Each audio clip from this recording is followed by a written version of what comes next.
Welcome to the Deconstructionists Podcast. I'm your host, John Williamson. And this week, we have an interesting, kind of a unique episode. But before that, I just want to make sure that if you're new to the podcast, thanks for listening.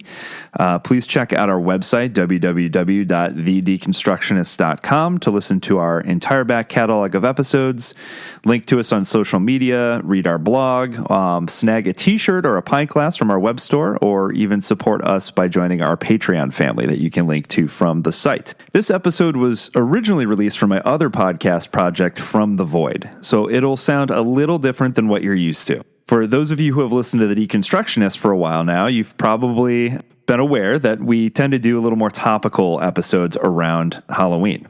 And so this year, it just so happened that one of the interviews I conducted for the From the Void podcast covered a topic that we've addressed here before. So several years ago, we interviewed Harvard neurosurgeon Dr. Eben Alexander and talked all about his near-death experience. And to this day, it remains one of our more popular episodes.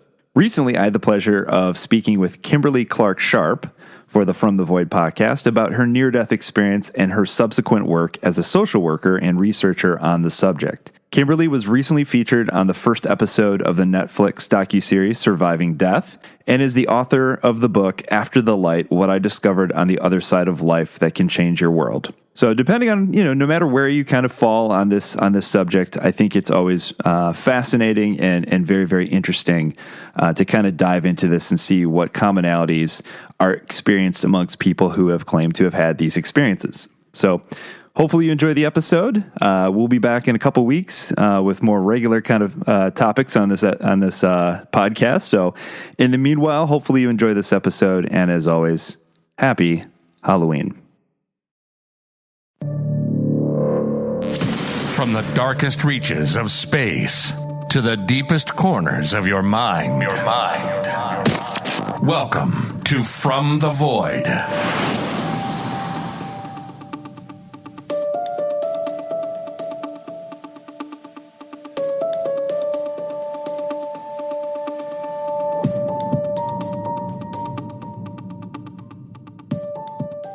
One of the questions humankind has been asking since the beginning of time is, what happens after we die?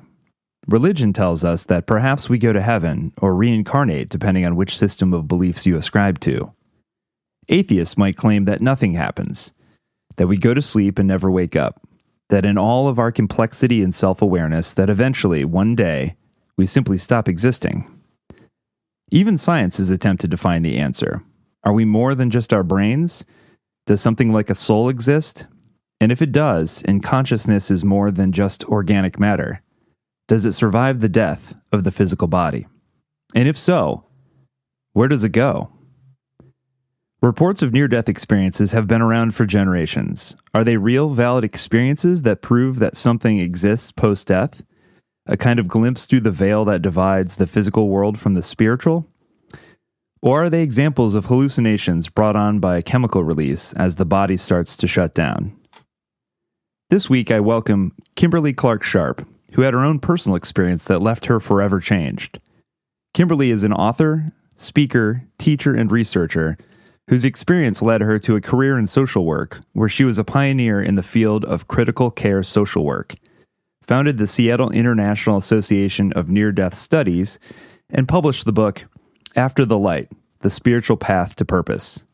Welcome to this week's mystery, near-death experiences on From the Void.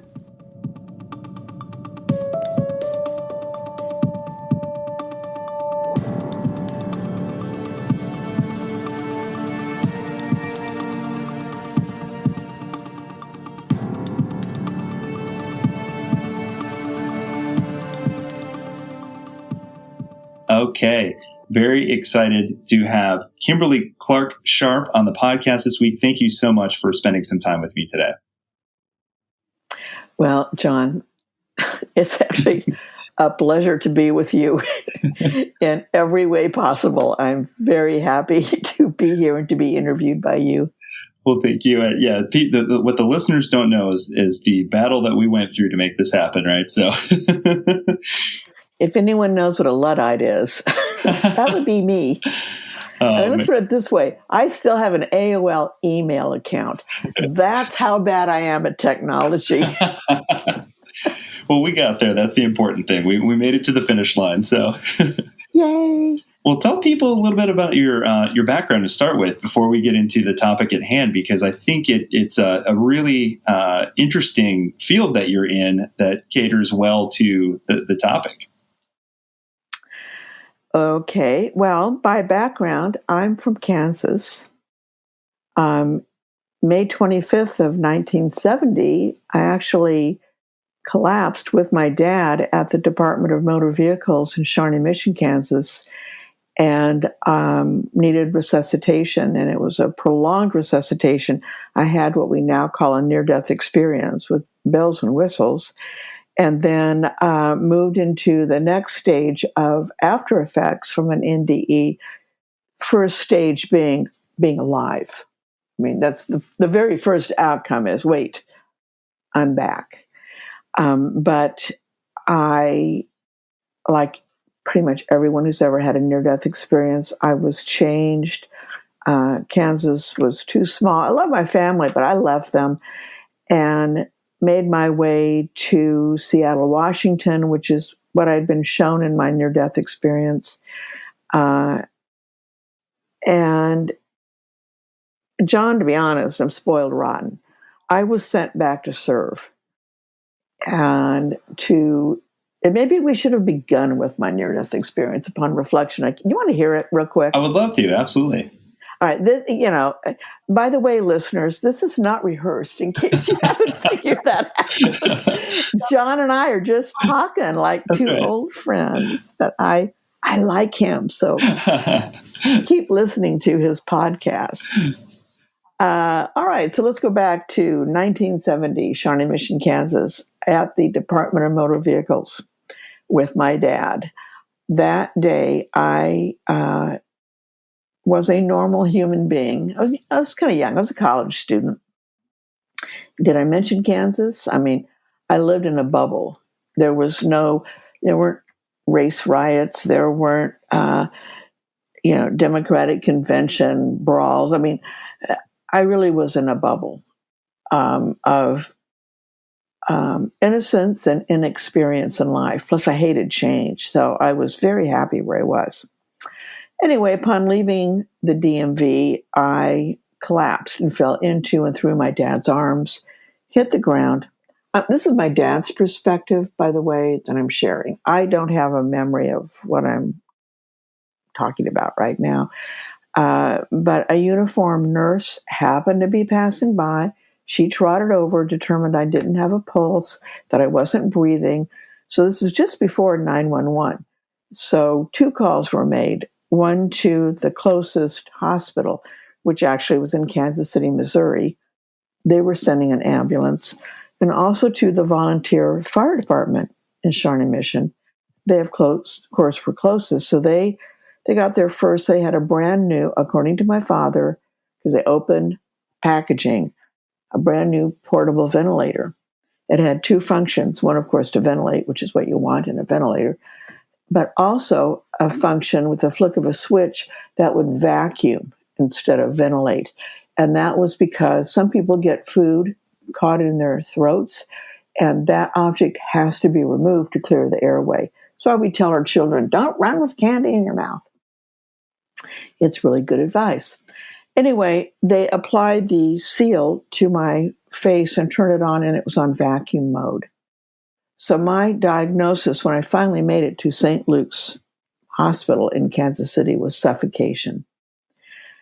They immediately knew what was wrong.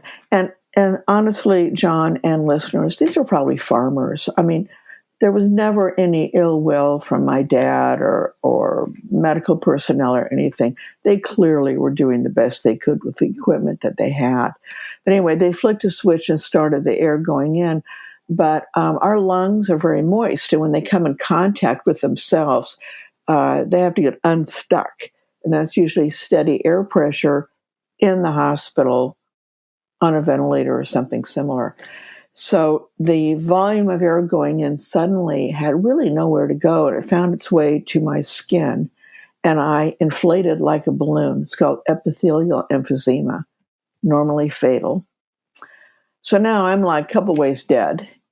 And a man that my dad always called the Good Samaritan came out from the back of now quite a crowd, because, there's a girl dead on the sidewalk in Shawnee Mission, Kansas. So that attracted, even before cell phones and internet. I'm just imagining, Edna, get down to the DMV. There's a girl dead on the sidewalk. So according to my dad, it was quite the crowd. But from the back of this crowd came a man, and he said he had a lot of swear words, apparently. And he said, we're not getting, you'll never get her to breathe that way. And he sort of took over, and we have no idea who he was. He just remained always the Good Samaritan. But he did mouth to mouth and who knows what else. By then, the firefighters were telling my dad, we're sorry. And I'm married to a firefighter, so I know the drill. Only a physician in the United States can pronounce death. So there's euphemisms like, I'm so sorry, or we're not getting a thing, which is what the swearing bystander was saying, except there were swear words in there. My dad's memory fades at that point. However, an ambulance did arrive finally, and I was breathing on my own. This was now sidewalk theater, because my dad said people were hooting and clapping, and everyone wanted me to live. And go figure. So my body was thrown into the back of the ambulance. My dad jumped in. Off we went to St. Luke's. Apparently in the emergency room, things went sour again. By the way, I pulled my medical records because I wanted to know what was said about me. My admitting body temperature was 86, which is getting there. Yeah, we run a lot warmer than that. Nice temperature for a backyard pool, but not for our body. And you can't chart like this in a medical chart, what I'm about to say, but the words were primary diagnosis unknown because of snafu with a ventilator. And I was reading my hospital records going, I'm a snafu. Anyway, so I did write this book called After the Light, and I hate to give away the end of a good book, but she lived. But we don't know that till, the final chapter. Anyway, I don't remember that. Here's what I remember. A woman's voice to my left saying, I'm not getting a pulse, me turning to her and going, of course you're getting a pulse, otherwise I wouldn't be speaking. She ignored me. She was so stressed. It was kind of annoying. So I don't know if it was a near-death snit or what, but I just thought, well, I'm out of here. I found myself next in a different environment. It was warm. It was like foggy material. I knew I wasn't alone, but I couldn't see who else I was with. I felt like this is where I was supposed to be. This was as natural as taking a breath. I felt like I was in anticipation, but calm anticipation. Like anyone would feel, you got your boarding pass and you're at the gate and the plane has arrived. You're just waiting for your aisle to be called or your seat aisle. It was just like, yeah, okay, this is okay. And then exploding under me was a light that was, I'd like to say brighter than a million suns, but I've never even stared at our own sun. So I don't know where I get that idea. There's a million suns, but it was so bright. I could see something I've never figured out. How can I see without eyeballs? Our eyes are in our physical body. How are people like me now that I've met, you've had near-death experience? How are we seeing anything? I don't get that part. Then this light, which was made entirely of love and frankly quite personal, spread out in all directions. I immediately said the words "homie home," which I later learned from my family. I was firstborn, so everything was a Gucci Goo moment, got recorded in my baby book. So homie home is what I used to say when I was learning language, when I was, we're pulling back into our street and I was recognizing the landmarks around our neighborhood, and I would go, homie home, homie home. Such a cute moment for parents. I don't remember any of that. I was probably about 2. But yet I said, homey home. And I had no idea I ever uttered those 2 words in my life. The light also, my resuscitation wound up to be an hour and a half. So, a lot happened. Anytime you get bored, just cut me off, John. No, this is great. Yeah, this is fascinating. I said I'd make it quick, and now I'm... No, people are going to want to hear this, yeah. Well, the light, again, impossibly bright, and also just love. Just so much love. I think if I were in the flesh, I would just be burnt to a crisp. I mean, I couldn't take it. No, too much love. But I loved it. I loved the love. Anyway, the light went out in all directions around me, and also in a way I've never really fully been able to find words for, but it was doubling back on itself endlessly. And somehow I knew that I was beholding eternity itself, which begs so many questions. Like, well, then where have we been? And where are we from? And where are we going? And what? But I somehow knew that spreading out of the light to infinity and beyond, as Toy Story so wisely stated, that was the linear time, not necessarily on Earth, just time. But the layering, endlessly layers, were dimensions. So I'm scratching my head, and your listeners can't see that. It's like, what the heck? We know about 3 dimensions, but anyway, I somehow, in my near-death experience, I understood it all. Out of my near-death experience, I'm going, what the heck happened? So, but it was beautiful, and I loved it, and I loved the love. And this light I call God, but those are just 3 little English Latin-based letters. I mean, you can say Bubba with a certain amount of reverence, but there's no name that I can apply. But God is, everyone understands when I say God showed up. But it's not gender specific either, by the way. It's just love. I like to say my creator. How's that? I felt like homey home. This is where I'm from. This light created me. This light is my source. This light is my everything. It's my heart and soul and everything. So I wanted to stay with the light, but I was told I had to go back. And it was like, oh, so God is fallible because you just made a mistake, God. I'm not going back. And I argued. It was like, no, yes, no, yes. And I'm here to say you can argue with the big G. Doesn't mean you're going to win, but arguing is allowed. So I was sent back, and I failed to mention that at the DMV, I did not get a driver's license because I couldn't parallel park. I would get between 3 to 6 feet of the curb and then give up. So like, come back. And I hadn't done that yet. Obviously, I was just leaving. So I was sent back, and here I'd had the most spiritual experience I couldn't even imagine. But yet all I could think of was a joke, because I was like next to myself by about 3 to 6 feet. And my first thought was, I can't even park myself. I mean, I missed myself. It's like, I can't even get into my body. I mean, it wasn't alarming. It was just like, well, if I'm there, then who's doing all this thinking? And I realized the me that was me was not in that flesh. Cute as it was, but that's not the real me, or the real you, John, or the real listener. We are more than as we appear. These are like suits. One near-death experiencer in Olympia, Washington, calls us meat puppets. Another near-death experiencer in Mexico calls us bags of water. Yeah. I mean, but anyway, my identity, my sense of self, my sense of, oh, I am Kim, was not in that body. Then I saw a man I didn't recognize lean over, and he put his mouth against mine. Well, that was a Good Samaritan. So I did observe that. And then, drum roll, I went back into my body through him. And as I went through him, I knew everything about the guy. It was amazing. What I mainly knew, though, was that he was a total stranger, yet he had compassion.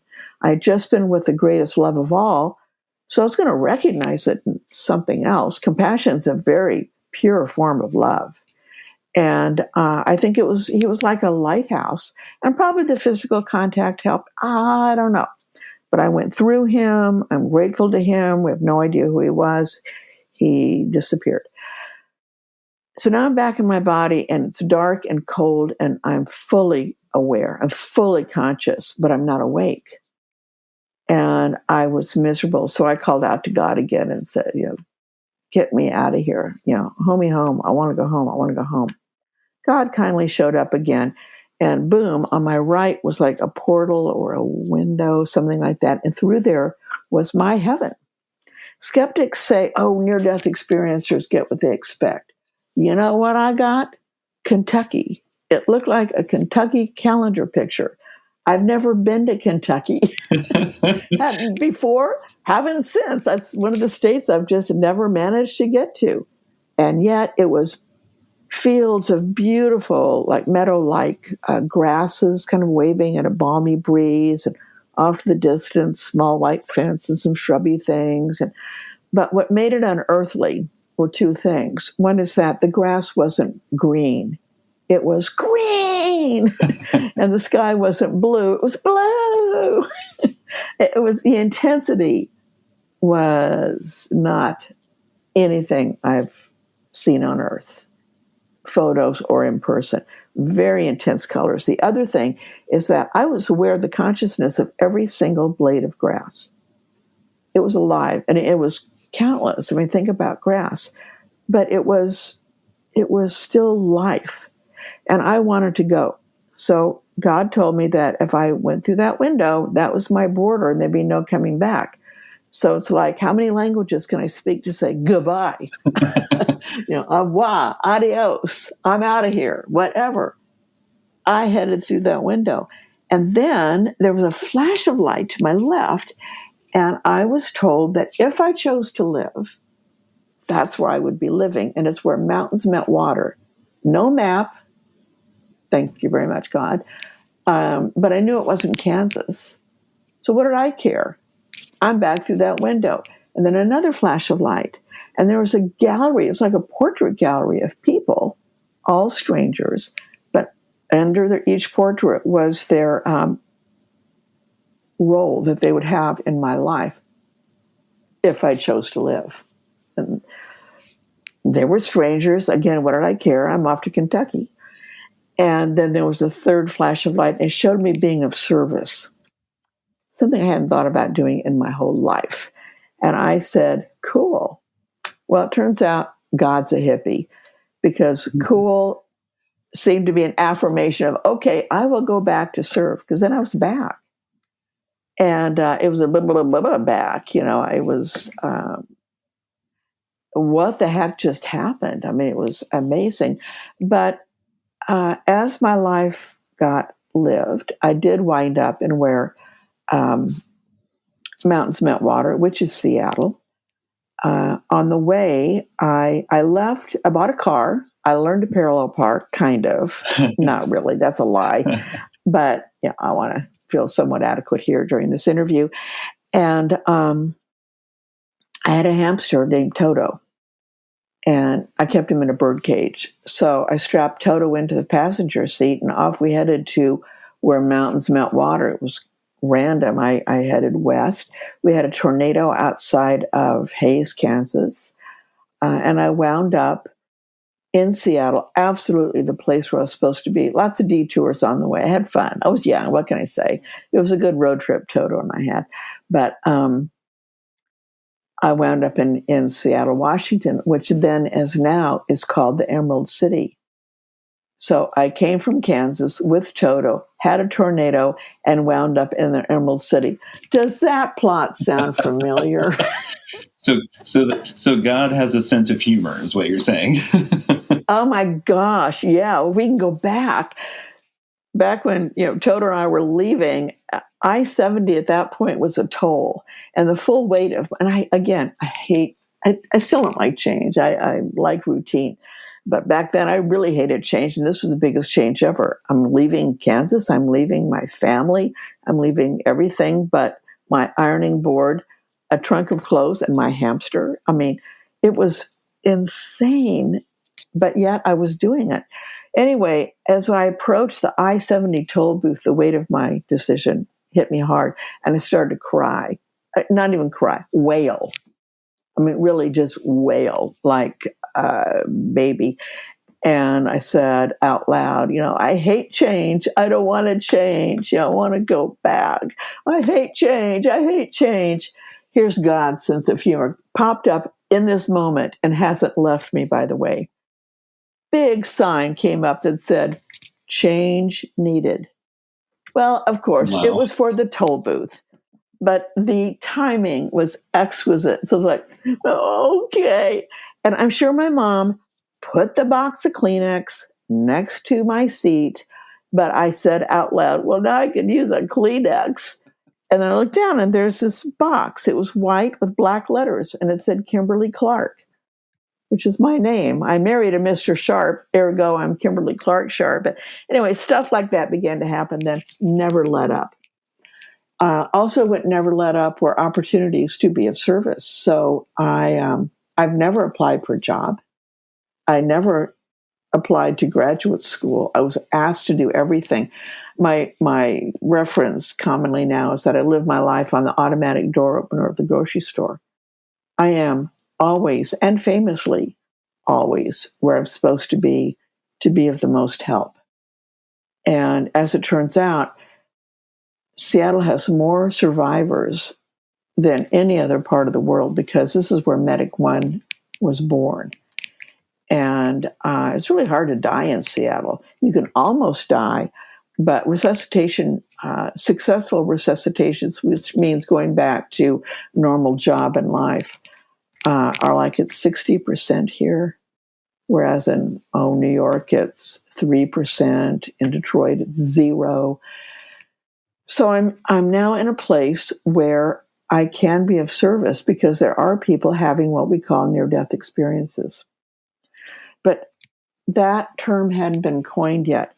So time marches on, 7 years to be exact. I've now gone through the School of Social Work at the University of Washington. I'm a University of Washington social worker. I remain, by the way, a licensed clinical social worker. I've retired from the University of Washington. I've only retired from making money. I'm still working every bit as hard as I used to. But anyway, so my point about all that is that in a university setting, one needs a gig. I had ambition. I wanted to get places academically, and that meant research, which I really enjoy. I just couldn't find anything that rang my chimes. But one day, a woman had been admitted the night before where I worked, which is Harborview Medical Center, still in place in Seattle. It's the trauma center then, again as now, for 1/4 of the landmass of the United States. This joint is huge. And I was a social worker on intensive care and coronary care, backed up in the burn unit and in the emergency room. So people were flatlining. They were dying every day. And John, I was really good at my job. It's like butterflies and birds came out of my mouth when I was comforting someone who was afraid of dying or comforting a family because their loved one had died. Or whatever. I was just, dang, I was good. Well, I hadn't had the presence of mind to go, well, that's because you died. You came back and it's fabulous. I mean, I just didn't have all my metaphor is that for anyone who's had a near-death experience, that before the NDE, life is like a jigsaw puzzle and all the pieces are in place, we think. And then along comes the near-death experience and all the pieces go airborne and they land back on the card table. But there's no sense of, what goes with what anymore. And that's what it feels like after a near-death experience. So I just moved on. I thought, okay, I'm now a licensed clinical social worker, so I can self-diagnose. You crazy girl. I mean, that's just how I felt. You're nuts. So one of those days in April 1977, a woman named Maria was admitted to the coronary care unit. She'd come in the night before, unconscious, needing resuscitation. She was Hispanic, lived in another part of the state of Washington, never been to Seattle. First time in the big city, and, she dies. So as a social worker, I spent some time with her, finding a translator, finding money, finding her family, all the things that happen, and doing my best to comfort her with my high school Espanol. Nice lady. About 3 or so days after she was admitted, I was up on the coronary care unit. Someone was flatlining. It was Maria. So I was part of the thundering herds that went to her room. A big response, of course. And I watched an easy resuscitation. And I left the room and went about to see other patients and such, leaving her unconscious but stable. Then I was paged back a few hours later because Maria was conscious and agitated, and the nurse was afraid that she would agitate herself right back into cardiac arrest. And she couldn't find the translator, so she called the social worker. So the social worker responded, yours truly. And so I'm going to extremely edit a long conversation between two people who didn't particularly have a shared language. But first, Maria said that during her resuscitation, she found herself in the corner of the ceiling and was able to tell me what she saw, but she wanted to move on from that. And so did I, because I thought, well, hearing is the last sense to go. And she probably heard everything and kind of put it together in the best way she could. She was talking to the best and worst person possible. The best because I'd had a near-death experience. The worst because I'd already diagnosed myself as nuts. So, let's move on. I knew perfectly well what it was like to be out of body and look at my resuscitation, but I hadn't dealt with it. So I couldn't deal with hers. And then she said, snap the finger. She found herself outside of her window looking at the emergency room entrance. Again, I thought, her room is above the emergency room entrance. Someone probably pushed her bed over the window and, she's not lying. She's just very sick and trying to put things together. Well, that excuse was also very lame because she was hooked up to a jillion things, no one from housekeeping would unplug a critically ill person to clean under the bed and push their bed by that window. It just doesn't happen. I was skipping over that because she wanted to skip over that because what she really wanted was someone to get a shoe that she had spotted on a ledge in a different part of the hospital during her resuscitation. And she just wanted someone to get the shoe. She knew it was there, and her agitation wasn't negative. It was positive. She was very excited. So I went to look for the shoe, and I had the luck of the Kim, by the way. I started out on the outside of the building, and there were ledges everywhere, and it's, again, huge building. Then I saw a bird fly to the ledge. Then I didn't see the bird, so I thought, I'm going to have to go inside. And where do I start again? I started on the opposite side of where I wound up. I went from room to room. The windows in the center part of Harborview were very long, almost to the floor. So this wasn't that big of a deal, unless there was a cart blocking the windows. Most of the time there wasn't. I moved. Now again, Maria was on the second floor in the north side of the building. I was on the third floor in the center part of the building. Started out east, nothing. Went north, nothing. Went west, and about midway in that west wing, not wing, in the center wing on the west side, there was a cart in one of the rooms, so I had to go in. And they were all my ICU patients, so there was no disturbing. I need to make that clear. I would never walk into a room willy-nilly of a sick person. I knew them all. They were all on my caseload. So, hi, John. Anyway, I went to the window and looked down, and there was a shoe exactly as Maria had described. She said it was grande. It was large. It was dark blue. There was a white lace that went under the heel, and the little toe was scuffed up. Should I get it confused with any other shoe on a ledge? Oh, wow. such details. But I looked down and there it was, this shoe. And that's when all of my jigsaw puzzle pieces fell into place. And I bonked my head in shock against the glass. My forehead hit the glass, and out loud I said, "This happened to me." And I remember that moment of brief fogging from my breath on the window pane. And John, everything fell into place. Everything. It just came tumbling down. So I grabbed the shoe and did one last meanie thing. I went back into a room with the shoe behind my back and said, "Can you tell me about the inside of the shoe?" Well, she couldn't, because her perspective was from outside of the ledge, eyeball to shoelace.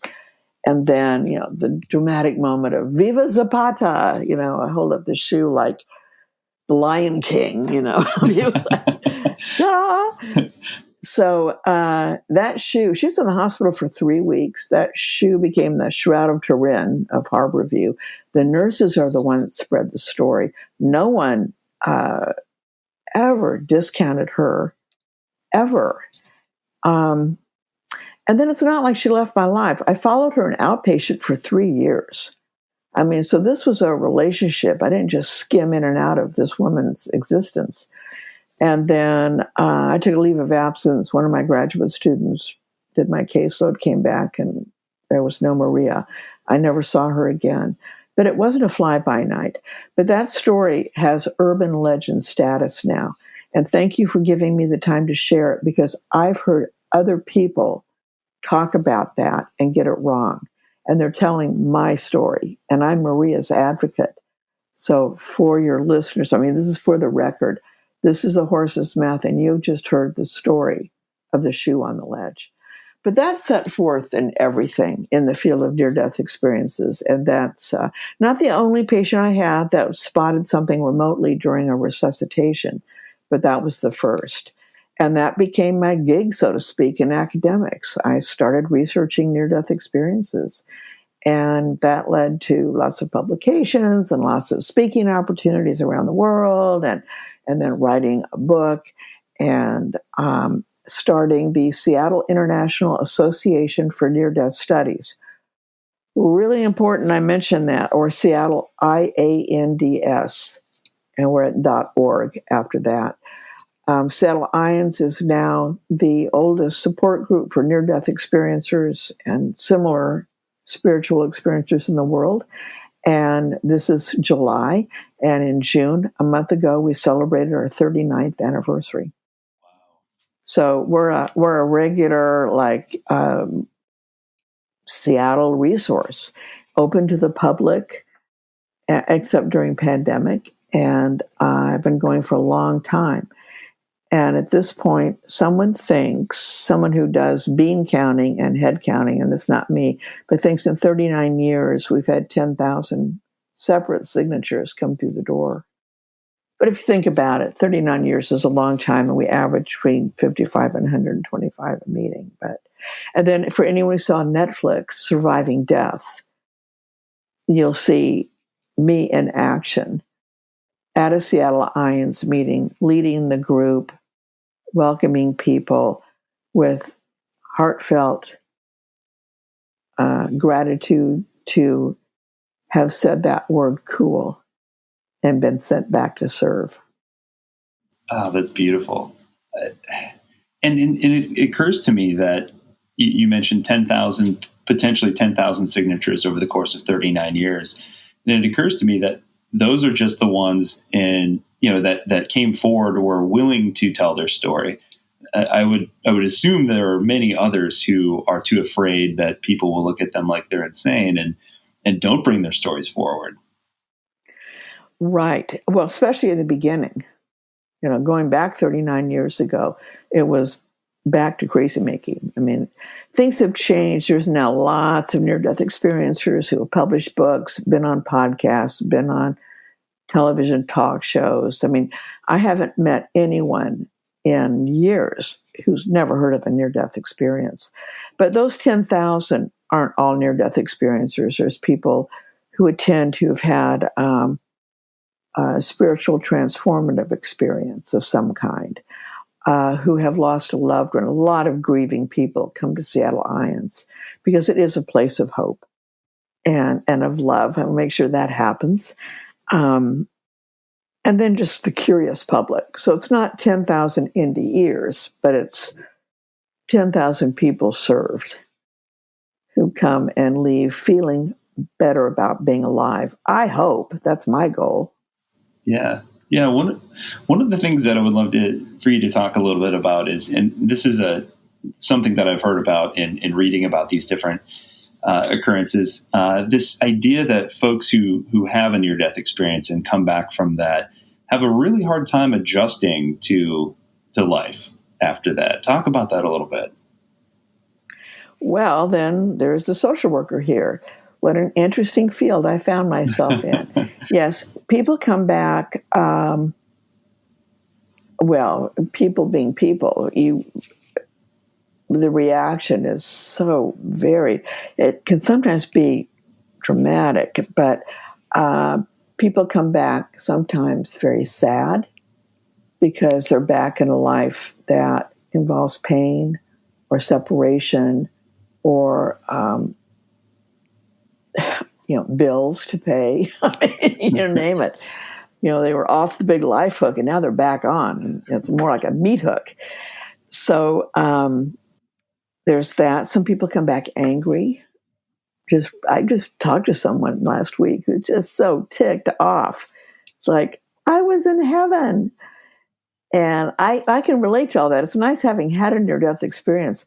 When people are mad because they were sent back, I get that because I didn't think saying cool was an agreement. And so my joke, and I tell them, it's like, what, did I flunk heaven? I mean, what the heck? So I get along with the two above categories, the sad and the angry. Some people come back very confused, and most people come back very different. And that doesn't sit well with one's employer, spouse, neighbors, pastor, doctor. I mean, you name it. We don't like change. It's back to change needed. And change does happen. The most extreme case, now I can think of 3 extreme cases right now. 2 lawyers and a drunk walk into a bar. No, that's another.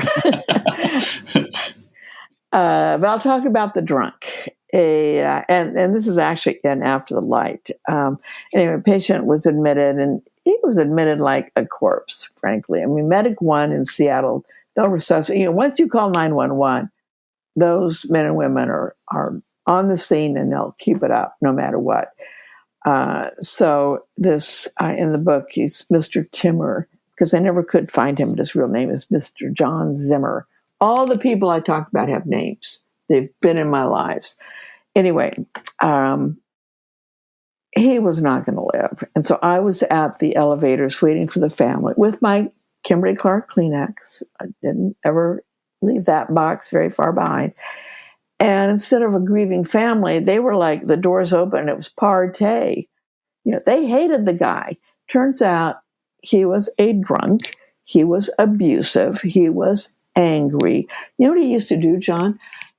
He would be out in front. He lived in a part of Seattle called Ballard, the section of town of very neat little, lawns. And he would be out front. And if a kid got too close to his front yard, he would stick his finger into the can of beer and then troll around and lob it at the child.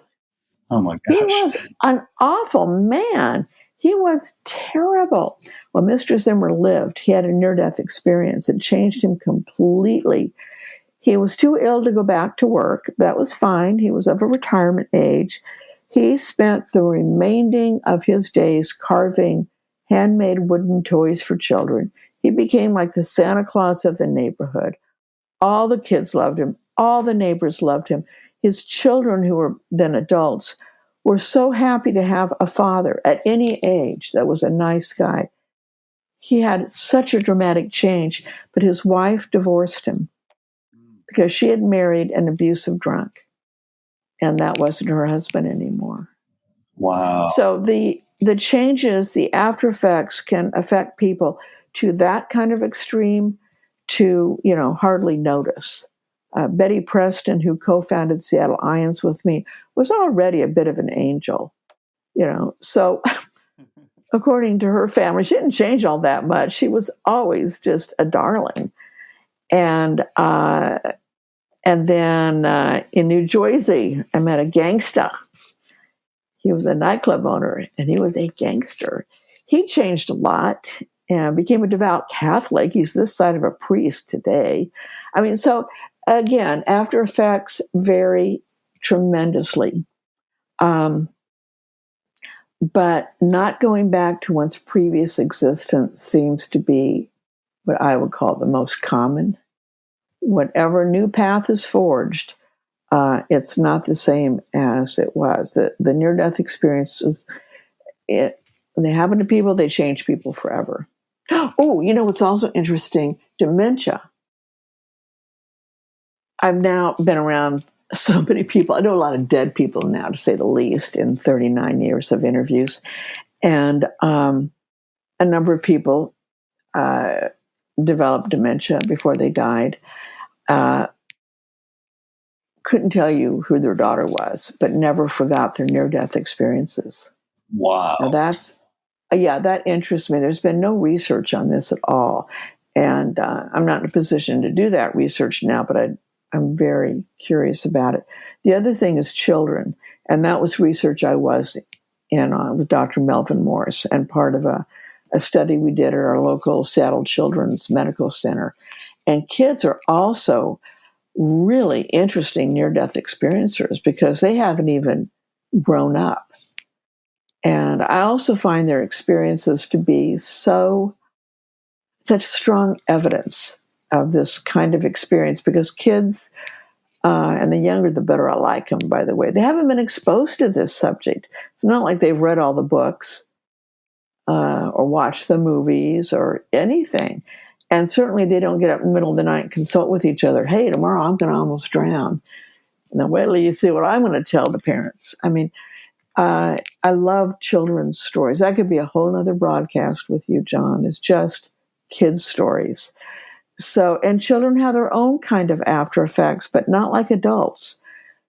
If going to the grocery store is a big deal, going to heaven is like right up there with, Safeway. I mean, it's Yeah. So whereas adults run around going, what happened to me? And am I crazy? And I'm leaving my wife. Children are basically like, I died, and saw a big light and saw my, Poochie, our dead family dog. And do you have any gum? I mean, it's like, wait, No big what? deal. Yeah.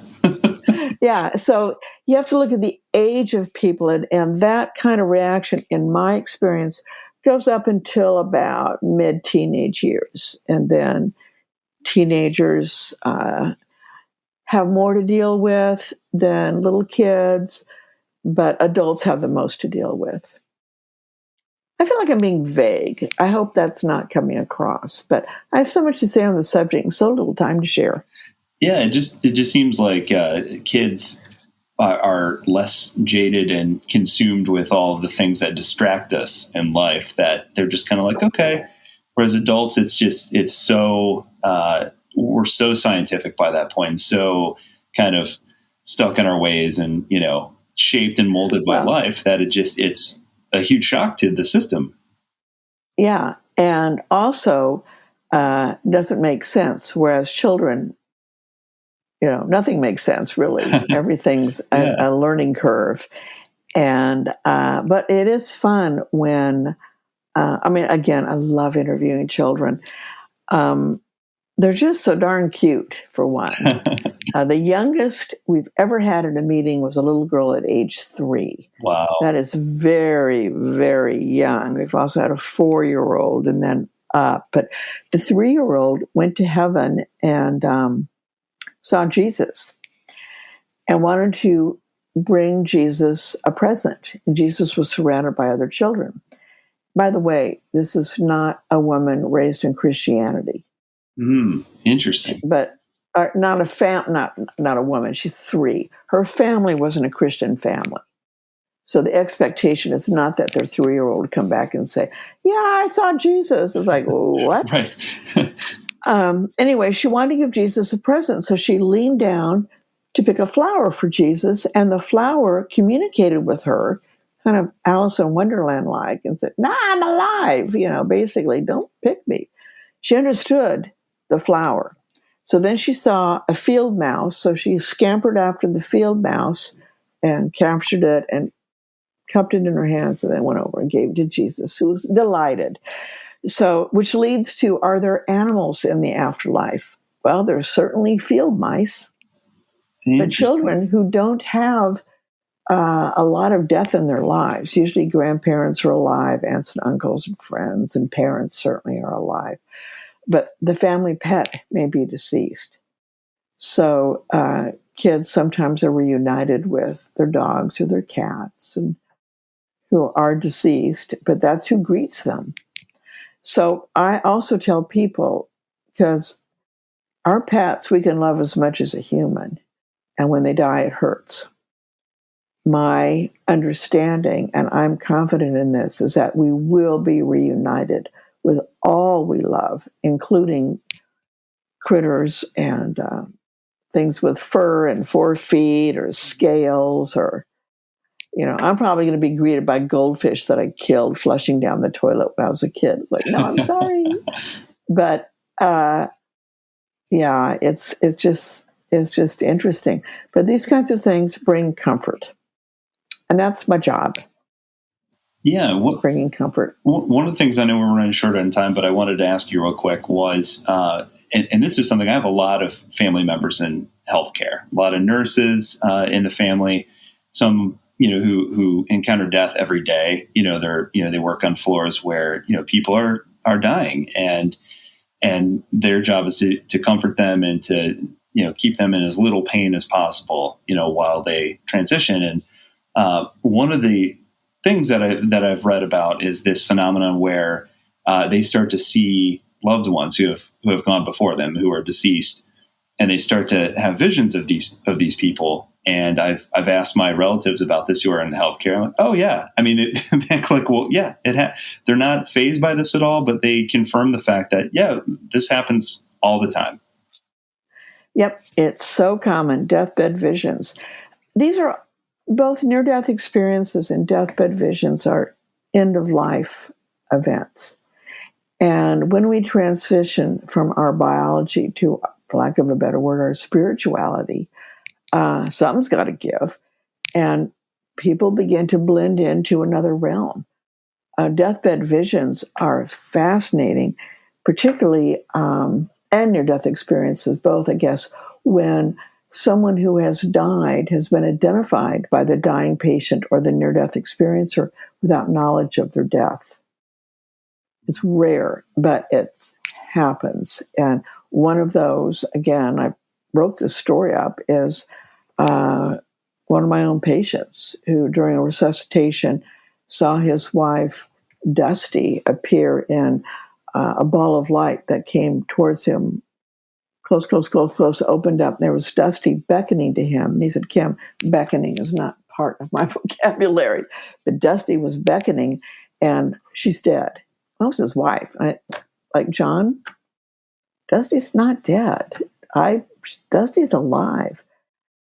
Dusty wasn't. She had indeed died. During his resuscitation, we have Boeing in Seattle, so there's a disproportionate number of engineers. And John was a Boeing engineer. Engineers have a whole different way of thinking. They're their own cats. I mean, they just do things organizationally different from mere mortals. And John recovered, came back to me with a binder, 3-ring binder, laminated pages, and inside was a copy of, when he was resuscitated, that page of his own chart with the chart notes. As it turns out, Dusty was in hospice. She was very sick, but not expected to die then. And John's heart attack actually might have been because he was trying too hard to take care of her. And so on next page, laminated, was the hospice nurse's notes on time of death. And because she died at home and wasn't expected to die at that time, this did go to the medical examiner, and there were the medical examiner's notes and his noted time of death, and they were all three the same. And there was no way for an unconscious, being resuscitated John to know that his wife Dusty had died at that moment. There'd be no way I would witness to that. So there's so many mysteries, so many things that happen. But you know what? We're all going to die. And I want to be the one to assure people that the news is good. I'm not looking forward to dying. That's a process. That might involve pain or not feeling good or expense. I mean, I'm not thrilled about the exit. But once we're on the other side of what we call life, I promise people all is well. All is natural. And you will not be alone. And you will be loved.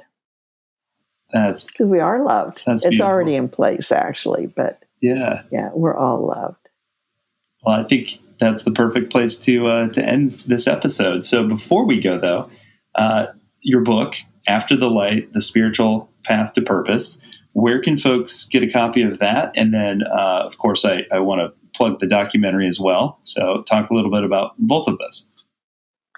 Oh, okay. Well, After the Light can be purchased. I mean, again, because of the pandemic, bookstores aren't open, but I know it's in our library in Seattle, so you can check your library or get onto Amazon or Barnes & Noble. Both carry the book.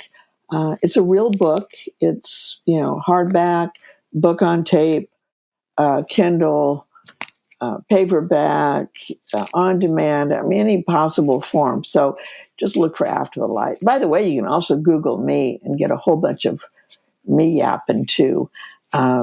Not a disembodied voice, but I'm also on Google. Anyways, you can Google it. And then Netflix, the documentary series is called Surviving Death. And episode 1 is on the near-death experience, and it's fantastic. And if you don't have Netflix, anyone can get Netflix free for 1 month. And it won't take a month to watch an hour episode. So you have the rest of the month to enjoy the universe that is Netflix, but you don't have to pay for that. That's true. Yeah. And After the Light's been out there for a while, so you might even know someone who has a copy and you can borrow it. And I want people to read it, but I'm not pushing the purchase of it. But there's a lot of good stuff in there. A lot of things we talk about, but expounded upon in the book. Absolutely. Thank you. I highly encourage folks to go get it because obviously we could have talked for 3 hours and barely touched the surface of this topic. So folks, go out and get it. I'll have all the links in the show notes, so you can go there and click away. But thank you so much for coming on the show. This is absolutely fascinating, and you're a delightful person to talk to about this. So thank you. Well, John, right back at you. I mean, I've really enjoyed this. You're no one can see your face but me, but you're a doll. I mean, you just have that kind of, you're just that person that, you're nice, you're non-judgmental, you're intelligent, and you're curious. Well, thank you. That makes for interesting people, and you're one of them. So right back at you. I appreciate that. I'm gonna take that compliment and and run with it. So okay, we'll definitely have to have you back on, and we'll cover even more ground. But thank you so much. Yeah, and it would be my pleasure, and thank you again.